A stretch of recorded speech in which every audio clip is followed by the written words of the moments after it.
And did the idea for your movie, The Park Bench, originally start as a play? Oh, it's interesting that you asked that because a lot of people say, "Oh, this would make a great play," but no, it didn't. It was always a movie, and there was the way that I envisioned it really was cinematic. So I I always really thought, even though there's a lot of dialogue and uh, and in one location, I still always saw it as a very cinematic film. So no, it was always a movie. Nicole, for you as the lead, did you almost approach the role as if it was a play? Um, no, I didn't. I think a lot because even though there are all these separate conversations, they're all so interconnected, not just with each other on how the relationship has come together and how it changes and where it's gone in each one, but also each story they tell, each memory that they share, everything brings up almost like a different piece of them or a different part of them. And it's all just so interconnected, which is really a testament to Anne and her writing. So I didn't, it was all, even though it seems like a lot of like kind of different vignettes together, it really is like this kind of beautiful symphony of of life. So no, I didn't approach it that way at all. I've done many plays, and this was not, this was very, very different, yeah. And you said previously that in your films you like to have a monologue or monologues that reveal something about a character. What does this film, The Park Bench, reveal about its writer-director? Ooh. Oh. Well, Anne. Oh, that's a lot. Well, I think this is a great example of a film that reveals my my take and my philosophy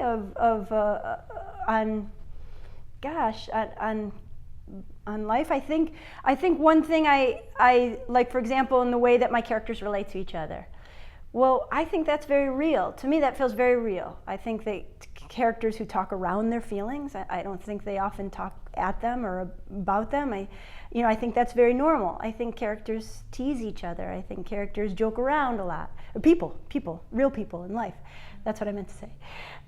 So that's what they do. So I think this sort of, I think this reveals a lot about what I also my thoughts on stories, what I think about stories. I think stories are important, and in this movie they're important. So that's what I wrote about, and they are revealing, and so that's what they do. They reveal in this film. So I really think that this film actually is quite close to my own sort of personal feelings about how we relate to each other and how we move on in our life, together and things like that.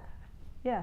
And you've also mentioned that your mom was a librarian. Yes. And that she loved books. Yeah. Where did you develop a love for filmmaking? Well, I think it's very related because I think it's all storytelling, right? So I think that, my becoming a filmmaker is the apple not falling too far from the tree, to be honest.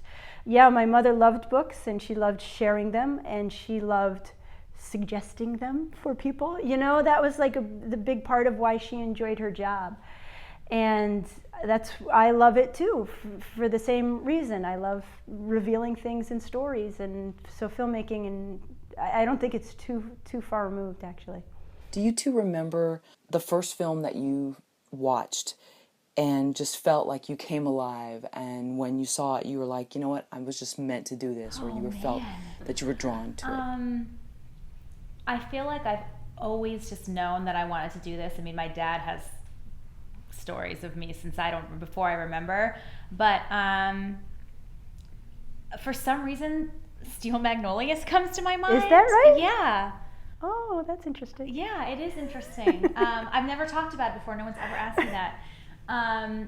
But I guess that would have to, for some reason, be my answer, and I'm not totally sure why yet. But if we need to know why, I can think about it. Yeah, we know. We can come back. You okay. do? I totally know what film it was that made me want to be a filmmaker. It's A Hard Day's Night. Isn't that weird? That's a weird one though, right? Do you know why? I do know why. Okay, so my mother used to have a film series at the library. And they would play these Truffaut films and French New Wave and all these films. And I would, really, I'd beg her to let me go, even though a lot of the films were I don't know, maybe like the 400 Blows or whatever, maybe a little over my head. But I always really wanted to go, so I loved going. But I remember we would all sit in these like library chairs, heavy wood chairs, and they'd put up a screen. This is a long time ago. They'd put up a screen, and they'd play a 16 millimeter film. And I remember when they played A Hard Day's Night, and it was like a real electric feeling it was many years after the Beatles had broken up, and it was like way after the Beatles, but there was still that film is so thrilling. If you've ever seen it, it's worth going back to watch it, because it's only if you can sit in a big wooden chair. Anyway, but there's something about it that happens. It's the day in the life of the Beatles, right? And it's just it's frenetic. They're the pace, and you feel what they feel, which is this sort of wild mobs outside, and it's sort of crazy. And that's how they filmed it. Richard Lester is the director. It's fantastic. You feel what they're going through, and I loved that. I just thought it was thrilling, So I remember that being the beginning of me being a cinema lover. Right. And this was in the East Coast on the library? I was like 10. Okay, yeah, nice. I was 10 years old. Yeah. So it was a long time ago. Do we remember why we like Steel Magnolias? It's probably around the same age I was when I saw Steel Magnolias. Yeah. I would think, I don't even really know. For some reason, I just felt like I felt all of Julia Roberts' emotions. I really did. I remember her standing in the kitchen and the way she looked at her mom, and it wasn't okay for her to be pregnant. Like, she was, all these things. And I remember just really like wanting to stand up and say it to Sally Field myself. So, I guess it's also maybe, just a little kudos to Julia Roberts. Yeah. And this is funny. It also, a lot was TV too. When I was younger, I would watch whatever was on, Night Court, and I would be like, I want to be a lawyer. I want to be a doctor. I want to be this. And my dad was like, are you sure you don't want to be those things on TV? Because when you're a real lawyer, no one's watching you do your stuff. And I was like, oh. I was way younger, but I was like, oh no, I want to do it where everyone's watching me do it. So that's the first time I remember my dad being like, oh God, she's going to be an actress. Yeah, I was like, I want to be a pilot. I want to be a... So I think, yeah. Speaking of which, Nicole, so many actors give up after a short amount of time, and I know we said off camera that you've been doing plays and things for many years, probably around 10 when you were around that age? I started doing in a music theater kind of dance company when I was like 6, I guess. Oh, okay. 7, something like that. It's all a blur. Right, but then you've kept at it. Really, yeah. And so what keeps you at it? Because so many people do give up, and it sounds like you moved from the East Coast. I did. This will sound funny, but number one, it's my only skill. I am not athletic. I am not that smart. No, I'm just kidding. I am super smart. No, I'm not. I can't even imagine doing anything else. There's just nothing else. It's just kind of, it always has been. It just is kind of my life. Not to get too philosophical, but, like Letters to a Young Poet, like if you must write, it never mattered to me, really. I never really wanted to be famous, or I don't know. I just always wanted to get to act and get to tell these stories. And I think that's one of the reasons that this is one of my favorite projects, is because it was just a beautiful, seamless story. And I just felt so privileged to get to be the one to tell it, because it really came from her heart. It's just obvious. I think that's why everyone connects to it so much. It's not controversial, and it's not like, people, shocking or all this stuff. It's just this beautifully, simply true story. And I loved getting to be the one to tell it. And that's what I look forward to, is hopefully, you never know, getting to tell another story like Anne's. Those are the kind of beautiful moments that keep you going through all the other stuff that's not so fun about being an actor. Right. Is project like this one, for sure. Well, in keeping with the literary theme of the film, are there any books that you can recommend to others on the creative process? Maybe they're not classics, but they're other books that have really helped you, whether it's something like The War of Art or, The Artist's Way or something I on read The acting. Artist's Way. I love that book. I think The Mystic in the Theater I loved, Letters to a Young Poet I loved, The Alchemist, which I read it, I don't know, 12 years ago maybe, and now it's become this huge, book that everyone's reading, but I've never ever felt more like really connected and like excited about my journey after I read that book. I read 2 books that I really love, and one is In the Blink of an Eye by Walter Murch. And just really gets to the heart of what filmmaking is, even though it's about editing, but it's not. It's really about all filmmaking. And the other is Sidney Lumet.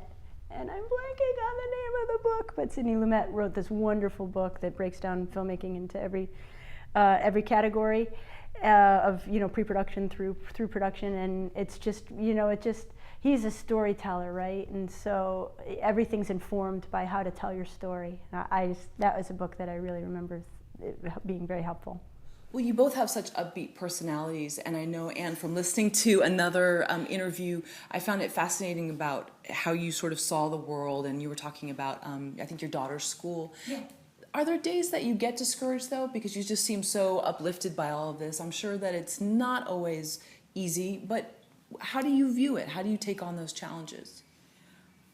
Well, yeah, I guess just in general, it's true. I just sort of try to keep perspective, and just push and carry on. I guess making films is hard. Being a filmmaker is hard. Getting the opportunity to make a movie is hard. So I just sort of keep going, and I am, in general, I think, upbeat, positive person. She is. so I try not to wallow, basically. Oh, that's a good one. Okay. She is. She's so. I love this word, and this is so her. She's so graceful. She was on set, and we had, to shoot. We shot for just a week, and we had so many setups, and we had to shoot just in the daylight. It was all natural light, and it was so much at stake every day. And not only, it's also her story. So not only is she directing it, but it's, and I never ever saw her not be like authentically graceful, like always concerned about how we were doing, how we were feeling about the story. Like she never lost it ever. And we're both moms. Yeah, and that can be super challenging. And she's so inspirational to me. She has this whole career and life and a child, and she had this story in her heart that she wanted to tell. And the time and the commitment and everything it takes to do that, and the way she did it, is really, really inspirational to me. And I would think anyone who got to see you work and do your thing. Thanks, Nicole. You're welcome. So I wonder if it goes back to what you had said also too about just wanting to do it day after day. And is that how you keep the perspective? It's not like, well, it has to be this end goal. Is it just sort of a process? Yeah, you have to enjoy the process, right? That's the thing about being an actor. You're faced with so much rejection, and it happens, but you just sort of have to enjoy doing and doing it, So it's the same with filmmaking, I think. There's just so many pieces to it, and you just got to keep going until the film is made, and so you just sort of, just enjoy it.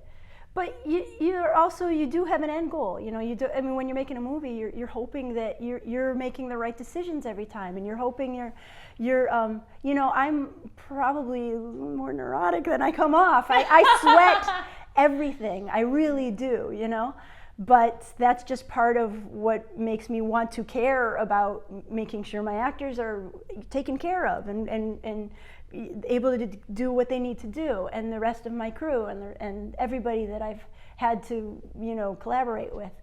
So I can really be a bundle of nerves. Oh, okay. But you can't sell. hide it, Yeah, you can't but, tell. Very Okay. well. But on the other hand, I just, I do want, having children actually does give me a tremendous amount of perspective. I have one, but I mean, it's just like, ultimately at the end of the day, what we're all just moving along and doing our thing and trying to express ourselves and trying to enjoy that we are working, and then, but ultimately, we're going to go be moms and take care of our children and take care of our family, and so you really do get some perspective that way. Interesting, and I'm sure the same for you, Nicole, because just it's like at the end of the day, it's still the same. You're coming back to the children, and you can't maybe get too worked up over something. Yeah, I mean, they obviously make everything worth it. But I mean, it's true. Like, just really getting to appreciate the process is, and my dad has taught me that since I was so young, and I didn't really understand when he was teaching me for so long. Like, it's not about the test, it's about that you learned. Who cares if you do on the test? It's if you really know. And I'd be like, what do you mean? I gotta go there. But it's true. I mean, almost 15 years in LA, I still get excited when I see the Hollywood sign. I mean, I live near it, but like when I drive by it, I'm like, oh my God, like I'm in Hollywood. Like, I'm going to an audition in Hollywood. Like, that is mind blowing still to me. I still like get excited about the little things. And I think, there's times where everyone goes gets up sometimes, and it's not like every day I'm like, yeah. But it's just the little things that make it you just keep going and make it exciting, and it's nice to try to kind of capture that and keep it in here, especially the days where you have 7 auditions and 4, all your car's full of clothes, and you waited for 2 hours and they only had you do scene 1, and then but I prepared 4 scenes. What are you talking about? And but those days, it's really a great just reminder to be you are here doing what you've always wanted to do. That is the most important thing. That is so awesome, and I get so excited about that. And then you get these things like this movie where we got to go to festivals and win awards and stuff that you don't even dream about, and getting to tell a story like this, and then you get to use those as a little reminder on those days. I wanted to ask about sound, because so many independent films, they do one sort of setup, but it's usually indoors. So how was it? Because the park bench was actually in LA, right? It's yes, beautiful. It's in Griffith Park. Oh, okay, nice. So how was that? Because there's police helicopters. It's helicopters. so funny that we were just talking about it previous. It was hard. It's challenging. Planes go by all the time. And we would stop. Mm-hmm. I mean, my sound guy and I had a decision that it's not worth going through a take that's ruined by a plane noise. So there was a lot of stop downs, and it's a testament to Walter and Nicole, because they're just such pros, man. It's true. That they were, first of all, flexible. They just came in ready, knowing the elements and what that part is, but then they could just, they stopped. It's a drag to have to stop halfway through a scene, but then pick up again and do it again. But we were very vigilant about it. We didn't catch it every time, but there's a lot. The other thing about sound is birds. There were a lot of birds on my soundtrack that I had to really work with. Working outdoors is a challenge, has its challenges. In the morning there's these really chirpy birds. So that's something I didn't know, I wasn't expecting. I really didn't know. I learned a ton about nature. Yes, exactly. Sure. Things I had to address once I got into post. So it's interesting. And you become a birder ever since. Yes, exactly. So were you using lav mics? I'm sure not a we shotgun did both. mic. Oh, we did lavs and a boom for everything, almost everything, unless it was really, really wide pull out. But yeah, we used both. And my dialogue editor could tell you more about what we ended up with. But I think for the most part, we used the lavs, because if we were able to get it clean, because there wasn't too much rustling of the clothes, that was the way to go, because the boom picked up all this nature ambient sound, made it really extra birds. I mean, you guys must, I don't know, it's not my specialty, but compared to other projects, we had to do such little ADR on this. Yeah. It was mostly everything was authentic. I mean, sometimes you do a smaller budget movie or something and you literally feel like you go into ADR and do the whole movie again. Yeah. And we didn't have to do anything. Yeah, I mean, I really wanted to avoid that, right? I mean, it's like lesson 1 in film school, you know, to pay attention to your sound. And it's so true. I can't stress it enough. It's really, really true. Nothing separates a real pro film, I think, from not, is if the sound just isn't working.